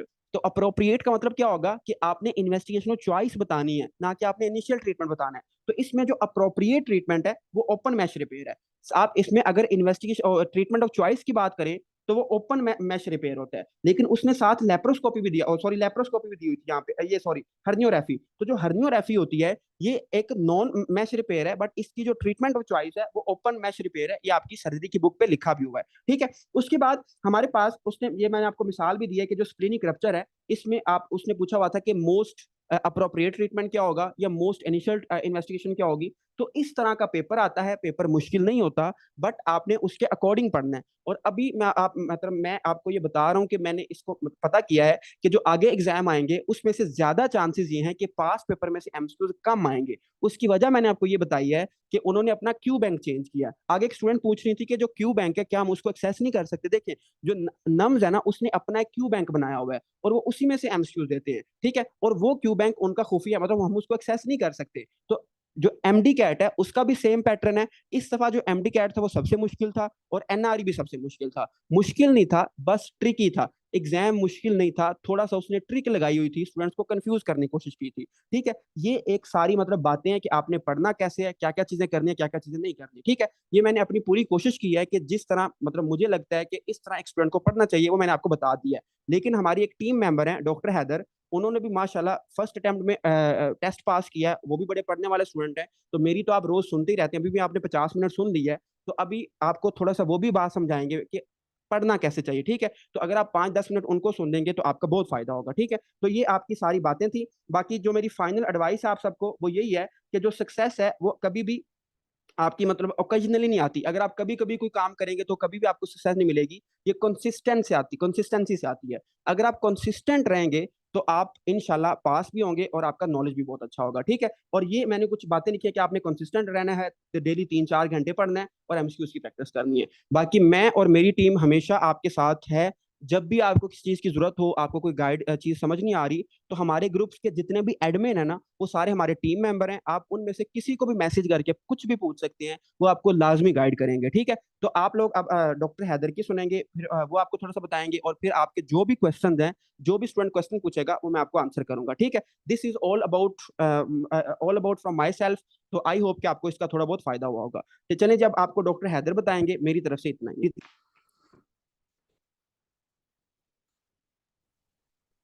अस्सलाम वालेकुम। आवाज आ जी रही है आप वाह। सबको? हाँ जी हैदर, आ रही आवाज, आप बोलें। अच्छा, सबसे पहले तो आप सबका शुक्रिया जिन लोगों ने हम सबको जो है वो कॉन्ग्रेचुलेशंस के मैसेज किए थे। तो बहुत सारे मैसेजेस थे, कुछ का हम रिप्लाई उसी दिन कर दिया था और कुछ का हम रिप्लाई नहीं कर सके, उसके लिए सॉरी। तो हमने जब ये पायनियर मेडिकोज स्टार्ट किया था तो हम लोग 4 से 5 लोग थे। एक मैं था और एक ये डॉक्टर नुमान थे और एक हमारा दोस्त था जो अल्लाह ताला को प्यारा हो गया है। और उसमें 2 या 3 लड़के और थे, हम टोटल 6 पीपल थे जिनकी हमने जो है ना ये स्टार्ट की थी एकेडमी। तो आज अल्लाह ताला का शुक्र है कि ये अप्रोक्सीमेटली 1000 स्टूडेंट्स के करीब ये बात चली गई है। तो ये सब आप सबकी सपोर्ट के साथ हुआ है। और हम सब ने जिस तरह पढ़ा है और उस चीज़ को हम सब जिस तरह कैरी के चले हैं, सबसे पहले तो जो हमने अब इस दफ़ा एग्ज़ाम का पैटर्न देखा है वो टोटली डिफरेंट था। वो डिफरेंट इस सीक्वेंस से था कि हम लोगों ने जो इम्पोर्टेंट टॉपिक्स थे, 100 इम्पोर्टेंट टॉपिक्स थे या 150 थे, उसमें से मोस्टली क्वेश्चंस नहीं थे। तो पेपर जो था वो हमारी एक्सपेक्टेशन से बाहर था, लेकिन ऐसा नहीं था कि हमने पढ़ा नहीं हुआ था। तो सबसे पहली चीज़ तो आप लोगों के जहन में ये चीज़ क्लियर होनी चाहिए कि आप लोगों ने टेक्स्ट बुक को नहीं छोड़ना। टिल डे ऑफ एग्जाम आप लोगों ने टेक्स्ट बुक को पढ़ना है, टेक्स्ट बुक को नहीं छोड़ना। दूसरी बात यह है कि कोई भी एमसीक्यूज बुक जो है वो आपको एग्जाम पास करने की गारंटी नहीं दे सकती। पहली बात कि आपको कोई भी टीचर ये नहीं कह सकता कि आप मेरी जो है वो बुक पढ़ लें तो आप एग्जाम पास कर लेंगे, सबसे पहली बात। दूसरी बात ये है कि आपने जब एग्जाम में बैठे होंगे तो जो एमसीक्यूज की स्टेटमेंट आपके सामने आएगी वो उसने टेक्स्ट बुक से उठाई होगी। तो जिस स्टूडेंट ने टेक्स्ट बुक को पढ़ा होगा उसके लिए बहुत आसान होगा कि वो एमसीक्यूज को सॉल्व कर लेगा।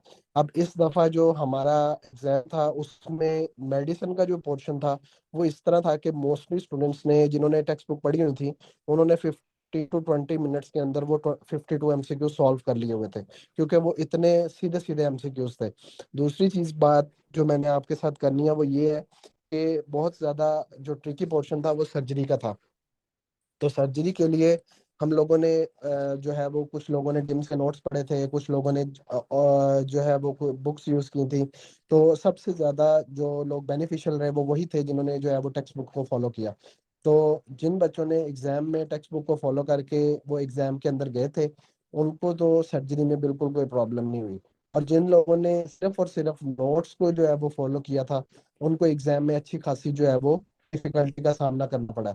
तो मैं एज अ सीनियर आप सबको यही मशवरा दूंगा या यही गाइडलाइन दूंगा कि आप लोगों ने सबसे पहली बात अपनी टेक्स्ट बुक को नहीं छोड़ना। दूसरा, डॉक्टर नुमान जिस तरह आपको लेक्चर दे रहे हैं और जिस तरह पढ़ा रहे हैं, ये आपके लिए एक ब्लेसिंग है कि उन्होंने अपने टाइम के अंदर से टाइम निकाल के जो है वो आप लोगों को पढ़ाते हैं। तो आप लोगों ने कोशिश करनी है कि इनके साथ टिल एंड आप जुड़े रहें। आपको इनकी समझ आती है, आपको नहीं भी समझ आती, आप 2 से 3 दफा लेक्चर जब दोबारा सुनेंगे तो आपको आसानी से समझ आ जाएगी। तो दूसरी बात ये, आपने सबसे पहली चीज ये है, किसी भी सब्जेक्ट को लाइट नहीं लेना। आपने अपनी बेसिक्स को कवर करना है। फर्स्ट पेज जो बंदा पढ़ता है उसका 100 मार्क्स का पेपर इजीली सॉल्व हो जाता है। इजीली 100 मार्क्स का पेपर सॉल्व हो जाता है। कि हमने इस दफा एग्जाम में बैठ के जब पेपर सॉल्व किया तो ये हमने एक्सपीरियंस किया है कि जिस बंदे को फर्स्ट एड की लाइंस याद है ना, वो बंदा इजीली एग्जाम को निकाल लेता है। दूसरी बात कि आप लोगों ने अपने क्लिनिकल पोर्शन को नहीं छोड़ना, जिसमें मेडिसिन और सर्जरी, स्पेशली जो बच्चे 3rd ईयर के अंदर है, वो अपनी मेडिसिन को प्रॉपर पढ़ें और अपनी सर्जरी को प्रॉपर जो है वो टेक्स्ट बुक से पढ़ें, चाहे डोगर की बुक से पढ़ें चाहे कैप्लन की बुक से पढ़ें, और उसको बार बार रिवाइज करें।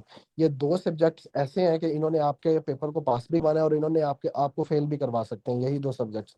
तो कोशिश करें कि इन 2 सब्जेक्ट्स को टेक्स्ट बुक के साथ पढ़ें, ना कि किसी नोट्स के साथ। और जो डॉक्टर नुमान जिस तरह मेडिसिन के लेक्चर आपको दे रहे हैं और जो इन्होंने सर्जरी पढ़ाई है, वो आपके एग्जाम के लिए मोर देन इनफ है। आप उसको कर लेंगे तो इंशाल्लाह ताला आपका एग्जाम जो है वो इजीली सॉल्व हो जाएगा। तो मेरी दुआ है अल्लाह ताला आप सबको कामयाब करे। तो जो बात मुझे समझ आई वो मैंने आप सबके सामने जो रख दी है। बाकी अल्हम्दुलिल्लाह हमारे 37 स्टूडेंट्स जो है वो इस दफ़ा पास हुए हैं पहली अटेम्प्ट के अंदर, जिन लोगों ने पहली दफ़ा एग्जाम दिया था। तो हम सब ने through out the MBBS journey जो है वो हमने पायनियर मेडिकोस के साथ अपना सफ़र को शुरू किया था। और यहीं पे जो है वो हमने अपना एमबीबीएस का, जब हमारी डिग्री खत्म हुई है और हमारा एनआरई क्लियर हुआ है, हमने इसी एकेडमी के साथ जो है अपना इख्तिताम भी किया है। तो आपने चलिए कोशिश ठीक। करी है। हाँ, हाँ जी, चलिए आपने हैदर, कोशिश बहुत बहुत करी है। शुक्रिया आपका। और बाकी अल्लाह ताला आपको भी आगे कामयाब करे। अब हमारे एक आमीन। और स्टूडेंट हैं, वो उनका नाम हनान भट्ट है, और वो आपको थोड़ा सा गाइड करेंगे, क्योंकि ये तो चले हमारे टीम मेंबर थे ना, तो आपको लग रहा होगा शायद एडवर्टाइजमेंट कर रहे हैं। लेकिन एक हमारे और स्टूडेंट जो शुरू से हमारे साथ जुड़े रहे हैं और उनका भी एग्जाम पास हुआ है, तो वो भी आपको 2-3 मिनट बताएंगे। और उसके बाद एक और हमारे स्टूडेंट है, वो फर्स्ट डे से हमारे साथ है, तलहा, तो वो भी आपको थोड़ा सा बताएंगे। जी हनान, अब आप बताएं थोड़ा सा। अस्सलाम वालेकुम। उम्मीद है वालेकुम सब सलाम। यार। बेसिकली तो जो मेन मेन बातें थी ना वो आपको हमारे टीचर जो है डॉक्टर नुमान उन्होंने गाइड कर दिया। उसके बाद जो है डॉक्टर हैदर उन्होंने भी गाइड कर दिया। उसके बाद जो एक मेन चीज जो मैं आप लोगों को बताना चाहता हूँ ना, वो ये है कि जो एक पुरानी मिथ थी ना इस एनआरई एग्जाम के हवाले से, वो ये थी कि भाई जो बंदा फर्स्ट एड कर लेगा उसका एनआरई पास है। वो इस बात जो जिस बंदे ने ये वाला एग्जाम दिया है वो इस बात से डिनाई नहीं करेगा कभी भी कि ये मिथ जो है ना इस दफा टूटी है। वो इस तरह के जो, हाँ ये जैसे डॉक्टर हैदर ने कहा है, हाँ भी जो फर्स्ट एड की बुक पढ़ेगा उससे 100 नंबर का वो एग्जाम तो हल होगा। बट 20 नंबर के अगले एग्जाम को पास करने के लिए आपको 120 नंबर लेने हैं ना, उसको पढ़ने के लिए आपको कुछ और चीजें भी करनी पड़ेंगी।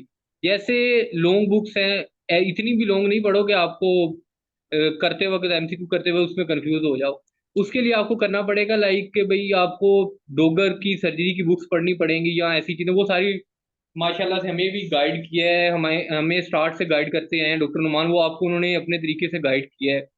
और आप लोगों से, आप लोग इन्हीं की इन बातों को फॉलो करते रहे, इंशाल्लाह आप लोगों का टेस्ट नहीं रहेगा। क्योंकि मेरी जर्नी जो है, मैं आप लोगों को अपनी जर्नी बताऊं तो मैं उन कुछ स्टूडेंट्स में से हूँ, 20-30 स्टूडेंट्स में से हूँ जिन्होंने पायनियर मेडिकोज को start say about 2 year back मैंने इनको ज्वाइन किया था। और तब से अल्हम्दुलिल्लाह इनके साथ हूँ और मेहनत की करवाई है डॉक्टर नुमान ने। और मैं उन स्टूडेंट में, ये मेरे दोस्त हैं यानी कि हम हॉस्टल फेलोज हैं, उनमें से हैं। हम जो किर्गिस्तान के स्टूडेंट्स हैं, हमारी सबसे बड़ी प्रॉब्लम ये है कि हम लोगों को गाइडलाइन नहीं मिलती किस तरह पढ़ना है किस तरह नहीं पढ़ना। तो ये कुछ ऐसे प्लेटफॉर्म्स हैं जो आप लोगों को एक बेस्ट गाइडलाइन प्रोवाइड करते हैं, उसके साथ साथ ये आपको जो है वो जैसे कि इनकी हम पढ़ा रहे हैं 1 साल से 2 साल से माशाल्लाह, तो वो सारा जो भी सेटअप है वो आप लोगों को पता है इस बारे में। तो गाइडलाइन जो है ना सबसे बड़ी बेस्ट सबसे अच्छी चीज़ है कि हमें एक प्रॉपर गाइडलाइन मिल रही है। और मैं ऐसा स्टूडेंट हूँ जिन्हें शायद कि कुछ स्टूडेंट्स ही ऐसे होंगे जिन्हें स्टार्टिंग में यानी कि गाइडलाइन की जरूरत थी, और मैं ऐसा स्टूडेंट था कि जिसे बिल्कुल भी इस बारे में नहीं पता था कि इस एग्जाम को पढ़ना कैसे है। और वो मुझे गाइडलाइन देने वाले, इनका मैं वो पहले भी इनको माशाल्लाह अल्लाह ताला इन्हें और तरक्की दे और कामयाब करे, इनका शुक्र का अदा कर चुका हूँ कि मुझे इन्होंने ये गाइडलाइन दी थी, उसी वजह से जो है अल्हम्दुलिल्लाह मेरा फर्स्ट अटेम्प्ट में जो है ना एनआरई पास हो गया। तो अगेन मैं इन्हें thank you करूंगा, और आप सबसे भी एक रिक्वेस्ट करूंगा कि एक प्रॉपर गाइडेड वे में स्टडी करें। ऐसे कुछ स्टैंडर्ड वो बड़ी बुक्स हैं उनको फॉलो ना करें, एक गाइडेड वे में स्टडी करेंगे तो इंशाल्लाह अल्लाह ताला आपको भी कामयाबी अता करेगा। चले जी अनान, रोड बहुत बहुत शुक्रिया आपका, अल्लाह ताला आपको भी कामयाब करे। अब हमारे एक और स्टूडेंट है, उनसे भी मैंने रिक्वेस्ट की थी, तलहा हैं, वो फर्स्ट डे से जब पहले दिन हमने क्लास ली थी तब से हमारे साथ हैं और इंशाल्लाह आगे भी वो रहेंगे। तो उन्होंने भी एग्जाम पास किया, वो भी आपको 2-3 मिनट बताएंगे कि उनकी जर्नी कैसे रही है और क्या करना चाहिए आगे। जी तलहा।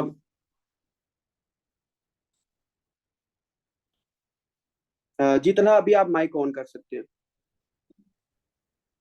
जी अस्सलाम वालेकुम and thank you so much doctor Numan आपका। वालेकुम सलाम।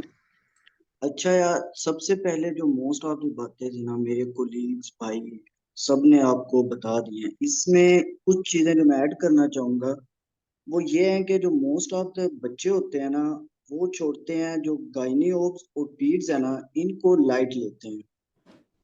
क्योंकि मैंने अपने एग्जाम में देखा था कई दफा, जैसे अब हमारे साथ हुआ है, जैसे नुमान भाई ने भी आपको एक्सप्लेन किया है कि जो सर्जरी था वो बहुत आउट ऑफ द प्रोपोर्शन था और बड़ा अजीब सा प्रोफेशनल हम उसे कह सकते हैं कि जो उन्होंने एग्जाम कंडक्ट किया था।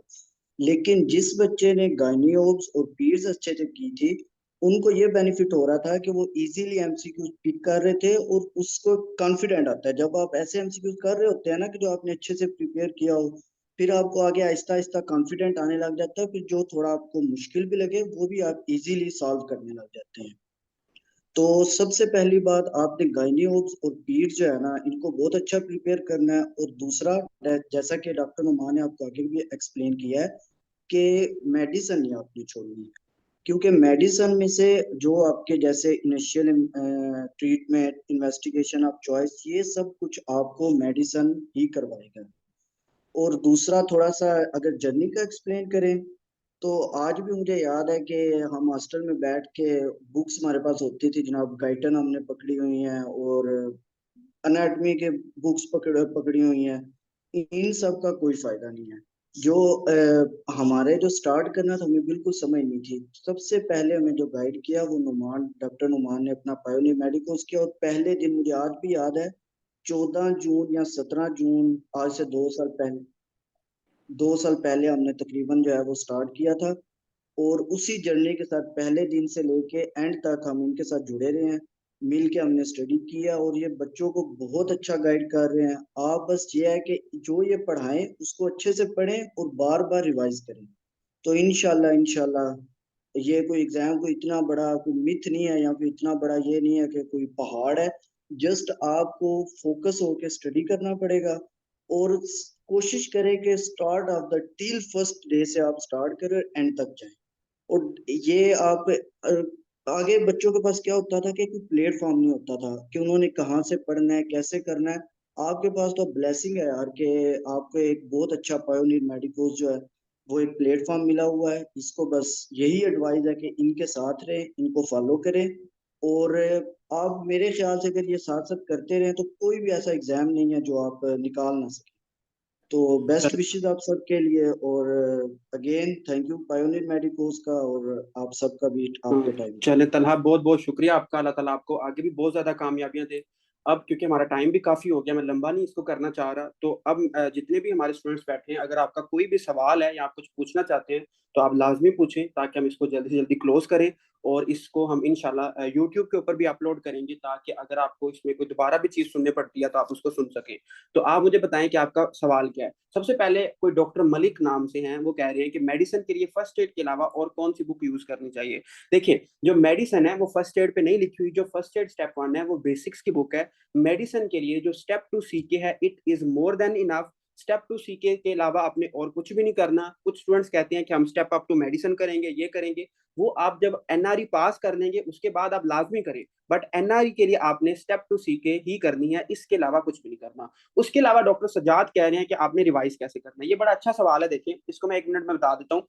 आपने जो भी सिस्टम, फॉर एग्जाम्पल आप एंडोक्राइन सिस्टम रिवाइज कर रहे हैं ना, तो एंडोक्राइन जब आप रिवाइज करेंगे ना, तो उसके साथ ही उसकी मेडिसिन करनी है। तो आपको बहुत इसका फायदा भी होगा, जल्दी भी हो जाएगी। देखिए, एंडोक्राइन से आपको सारी इंफॉर्मेशन मिल जाएगी। मेडिसिन से सिर्फ आपने वही 4 बातें देखनी है कि इनिशियल इन्वेस्टिगेशन, इन्वेस्टिगेशन चॉइस क्या होगी, उसके अलावा इनिशियल ट्रीटमेंट और ट्रीटमेंट ऑफ चॉइस। ये 4 बातें सिर्फ आपने स्टेप 2 सीके से देख लेनी है, बाकी सारा आपने वहीं से करना है। बाकी आता है जी, डॉक्टर उमर गुल कह रहे हैं कि कप्लान जो है, कप्लान वो सर्जरी के लिए इनफ है। नहीं, वो इनफ नहीं है। देखिए, जो मैंने आपको सर्जरी के लिए 3 चीजें बताई हैं, एक है आपके कप्लान, उसके अलावा जो अब्दुल वहाब डोगर है ये भी आपने करनी है, बट जो कप्लान है वो आपने सारी करनी है। कप्लान बहुत अच्छी बुक है और ये आपका बहुत बेसिक कॉन्सेप्ट बनाती है। जो अब्दुल वहाब डोगर है, ये अगर आपके पास टाइम है तो उसको लाजमी पढ़ें, बट अब्दुल वहाब डोगर से आप इंपॉर्टेंट टॉपिक्स लाजमी पढ़ें। फॉर एग्जाम्पल जैसे गर्ड हो गया, या जो इंपॉर्टेंट टॉपिक्स है वो आप एक दफा इससे पढ़ लें। उसके अलावा डॉक्टर मारिया पूछ रही है कि जो सर्जरी हमने पढ़ी है क्या वो इनफ है। देखिए, जो सर्जरी हमने पढ़ी है ना वो मोर देन इनफ है, उसके अलावा आपको कुछ भी करने की जरूरत नहीं है। डॉक्टर आयशा पूछ रहे हैं कि भाई अब जिनकी हाउस जॉब स्टार्ट हो गई है तो उनको नवंबर अटेम्प्ट कर। देखिए, ये बड़ा सवाल पूछा जा रहा है, और मैंने इसको ना, जो हमारे स्टूडेंट्स है ना जो हाउस जॉब कर भी रहे हैं, मैंने उनके साथ भी ये बात डिस्कस की है कि जिन स्टूडेंट्स की हाउस जॉब चल रही है, क्या उनको टेस्ट के लिए जाना चाहिए या पहले टेस्ट करना चाहिए बाद में हाउस जॉब करनी चाहिए। देखिए, इसके बारे में 2 चीजें हैं। सबसे पहले तो अगर आप कहते हैं कि मैंने हाउस जॉब स्टार्ट करनी है, मेरा दिल कर रहा है, आप हाउस जॉब स्टार्ट करें, बट आप वो वाली रोटेशन चूज करें जिसमें आपको वर्कलोड कम होगा। पहली बात, फॉर एग्जाम्पल जैसे डर्माटोलॉजी है, हमारे एक स्टूडेंट हैं, वो उनका माशाल्लाह पास भी हुआ है, उनका नाम है डॉक्टर आतिफ। आप शायद जानते भी होंगे, आईयूके के वो स्टूडेंट हैं, इंटरनेशनल यूनिवर्सिटी ऑफ किर्गिस्तान।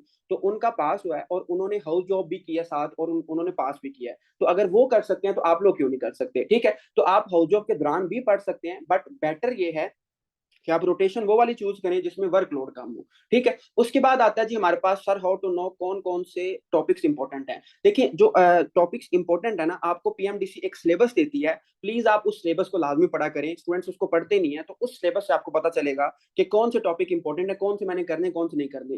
पहला तरीका यह है कि आप सिलेबस पढ़ें। दूसरा तरीका यह है कि आप पास पेपर पढ़ें। जब आप पास पेपर पढ़ेंगे ना, तो आपको किसी से पूछने की जरूरत ही नहीं है कि कौन सा टॉपिक इंपॉर्टेंट है, कौन सा नहीं, आपको खुद ही समझ आ जाएगी। तो पास पेपर पढ़ने का सबसे बड़ा फायदा ये होता है कि आपको इंपॉर्टेंट टॉपिक्स का पता चल जाता है। उसके बाद डॉक्टर उमामा पूछ रहे कि गायनी ऑफ स्पीड्स भी ट्रिकी था, same as surgery, step 2 CK कर लो तो एमसीक्यू सॉल्व हो जाएगा। देखें, जो स्टेप 2 सीके है, it is enough for peds of gynae. ठीक है, इन तीनों के लिए जो स्टेप 2 सीके है ये मोर देन इनफ है। सर्जरी के लिए आपने लैदा बुक्स पढ़नी है, बाकी जितने भी क्लिनिकल सब्जेक्ट्स हैं उनमें जो स्टेप 2 सीके है, it is more than enough. ठीक है, और ये भी आपका जो ऑब्स गायनी थी, इस दफा थोड़ी सी मुश्किल थी, बट वो भी सॉल्व हो पा रही थी, हम उसको सॉल्व कर रहे थे। उसके बाद आता है जी डॉक्टर बुशरा पूछ रहे हैं, सर जो आप पढ़ा रहे हैं स्टेप 1 और स्टेप 2 इट इज इनफ। देखिए डॉक्टर बुशरा, जो हम पढ़ा रहे हैं it is more than enough. मैंने 2 दफा मोर इसलिए कहा है ताकि आपको यकीन हो जाए कि जो हम पढ़ रहे हैं it is more than enough, बल्कि more and more than enough. इससे ज्यादा आपको पढ़ने की कोई भी जरूरत नहीं है। बाकी डॉक्टर समीना बता रही है कि नुमान भाई के लेक्चर्स को डेली, बिल्कुल डॉक्टर समीना ने माशाल्लाह इस दफा पास किया, तो वो भी आपको गाइड कर रही हैं कि आपने डेली लेक्चर्स देने हैं, और इसके अलावा कोई आपको मसले वाली बात नहीं है। उसके अलावा डॉक्टर ए पूछ रहे हैं कि जी एनाटॉमी कहाँ से करनी है। देखिए, जो एनाटॉमी है ना, एनाटॉमी के सिर्फ आई थिंक 11 एमसीक्यूज आते हैं, और वो आपने नहीं करना। ठीक है, तो आपने एनाटॉमी के कुछ इंपॉर्टेंट टॉपिक्स हैं, वो मैं आपको जब एग्जाम इस दफा हम करेगा ना, तो एग्जाम से 1 महीना पहले मैं आपको पढ़ा दूंगा, वही आपने करने हैं। उसके अलावा आपने कुछ भी नहीं करना, क्योंकि एनाटॉमी से इतना ज्यादा एग्जाम नहीं आता। ठीक है, जो ज्यादातर एग्जाम आपने एग्जाम की तैयारी करनी है वो मेडिसिन और सर्जरी करनी है। मेडिसिन और सर्जरी आपको पास करवा देगी। सर पेपर में नर्वस जो होते हैं, देखें अभी मैंने आपको पेपर में इसलिए कुछ नहीं बताया क्योंकि आपका जो एग्जाम है अभी वो 5 महीनों के बाद है। जब एग्जाम होगा फिर हम दोबारा से एक वेबिनार रखेंगे, फिर हम आपको गाइड करेंगे कि आपने एग्जाम में किस तरह बैठना है, एग्जाम में क्या करना क्या नहीं। अभी जस्ट मैंने आपको ये बात बताई है कि आपने तैयारी कैसे करनी है। ठीक है, जब एग्जाम इंशाल्लाह करीब आएगा तो उस पर हम बात करेंगे। डॉक्टर मारिया पूछ रही है कि सर काइंडली नोट्स में जी, इंशाल्लाह मैं आपको ईएनटी और ऑप्था के हमारे एक स्टूडेंट ने नोट्स बनाए थे, वो आपको भेज दूंगा। सर आप आज से डेली लाइव क्लासेस देंगे? देखिए हमारी तो डेली क्लासेस भी हो रही हैं लाइव, और आप रिकॉर्डिंग्स भी ले सकते हैं, ठीक है। मैं अभी मशहूरी कोई नहीं करना चाह रहा, क्योंकि जस्ट एक ये एक मशवरा था आप सबके लिए कि आपने कैसे पढ़ना है। लेकिन अगर आप हमारी लेक्चर्स लेना चाहते हैं तो आप हमसे लाजमी कॉन्टैक्ट कर सकते हैं। और हाँ, अगर आपको किसी भी किस्म की गाइडलाइन चाहिए तो हमारे ग्रुप के जो एडमिन हैं वो हमारे सारे टीम मेंबर्स हैं, आप उनमें से किसी को भी मैसेज करके सारी चीजें पूछ सकते हैं, वो भी आपको अच्छे तरीके से गाइड करेंगे, ठीक है। बाकी sir can you tell about prep ladder lecture? बिल्कुल ना लें यार, देखिए जो प्रेप लैडर है वो तो इंडिया के लिए है, तो आप इंडियन नहीं है, आप पाकिस्तानी है। तो प्रेप लैडर या जो मैरो है वो इंडियंस के लिए है, तो वो इंडियंस ही करेंगे, आप लोगों ने वो नहीं करना, क्योंकि आपका जस्ट वो वेस्ट ऑफ टाइम है, उसका आपको एनआरई के लिए कोई भी फायदा नहीं होगा। सर आप बता दें लाइव लेक्चर और रिकॉर्डिंग्स का। डॉक्टर इरशाद देखें, जो लाइव लेक्चर्स हैं वो उन स्टूडेंट्स के लिए हैं जो अभी अंडर ग्रेजुएट हैं, जिनकी मतलब जो अभी यूनिवर्सिटीज के अंदर पढ़ रहे हैं, जिनकी ग्रेजुएशन हो चुकी है उनको रिकॉर्डिंग्स लेनी चाहिए, क्योंकि उनके पास टाइम कम है, ताकि वो अच्छे तरीके से तैयारी कर सकें, ठीक है। बाकी this is all about my side, मैंने अपनी पूरी कोशिश की है कि हमारा जिस तरह का एक्सपीरियंस रहा था उसको मैं एक्सप्लेन कर सकूं। बाकी आपका और कोई भी सवाल होगा आप हमसे लाजमी पूछ सकते हैं। ये जो पीडीएफ है छोटी सी, ये भी मैं आपके साथ शेयर कर दूंगा, और ये जो हमारी एक छोटी सी डिस्कशन हुई है इसको भी हम यूट्यूब के ऊपर अपलोड कर देंगे, ताकि इसको सारे स्टूडेंट सुन सके, ठीक है। आप सबका बहुत बहुत शुक्रिया, आप लोगों ने 1 घंटा निकाला, लेकिन आई होप कि आपको काफी फायदा हुआ होगा। और अगर आपके मजीद भी कोई सवाल आते हैं तो आप उसमें लाजमी हमसे पूछ सकते हैं। बाकी जो ईएनटी और ऑप्था के नोट्स हैं वो आपको अभी शेयर नहीं किए जाएंगे, उसके लिए आपको लेक्चर्स पहले लेने पड़ेंगे, फिर आपको नोट्स समझ आएंगे, ठीक है। तो चलें जी, अपना बहुत सारा ख्याल रखें, मेरी आपके लिए बहुत बहुत दुआएं हैं कि अल्लाह ताला आप सबको कामयाब करे और आपकी जो जर्नी है उसको आसान करे। कोई मसले वाली बात नहीं, मैं एंड पे आपको ये कहना चाहता हूँ कि एनआरई कोई मसले वाली बात नहीं है। एनआरई आप समझे कि आपका क्लियर है, अगर आप इतने सीरियस है ना कि आपने 1 घंटा ये वेबिनार सुन लिया है, तो समझे कि आप एनआरई के लिए सीरियस है और आपका एनआरई पास है, ठीक है। तो एनआरई कोई मसले वाली बात नहीं है, बहुत सीधा साधा एग्जाम होता है, आप 80 एमसीक्यूज भी गलत करते हैं ना फिर भी आप पास हो जाते हैं, ठीक है। तो ये एक छोटी सी मोटिवेशन है, आपने प्लीज मोटिवेट नहीं रहना, आपने अपने आप को डिसिप्लिन में लेके आना है और अपनी स्टडी शुरू करनी है। कभी भी आप इन चक्रों में ना पड़े कि मेरा वो फलाना दोस्त है वो तो कह रहा था कि मैं जाके अकेडमी लगाऊंगा तो मैं पास हो जाऊंगा, इस तरह का कोई चक्कर नहीं है। आप अगर पास होना चाहते हैं या आप डॉक्टर बनना चाहते हैं तो आपको पढ़ना पड़ेगा, और पढ़ना आपको एक मतलब बहुत ज्यादा पढ़ना नहीं पड़ता, थोड़ा बहुत पढ़ना पड़ता है तो आपका एग्जाम हो जाता है। चलें जी, अपना बहुत सारा ख्याल रखें, दुआओं में याद रखें। अगर आपको और भी कोई मेरी जरूरत पड़ती है हम हमेशा हाजिर हैं, और इंशाल्लाह हमारे जो अपने स्टूडेंट्स हैं, जो हमारी लाइव क्लासेस के स्टूडेंट्स हैं, उनके साथ मुलाकात होगी कल की क्लास में। अल्लाह हाफिज।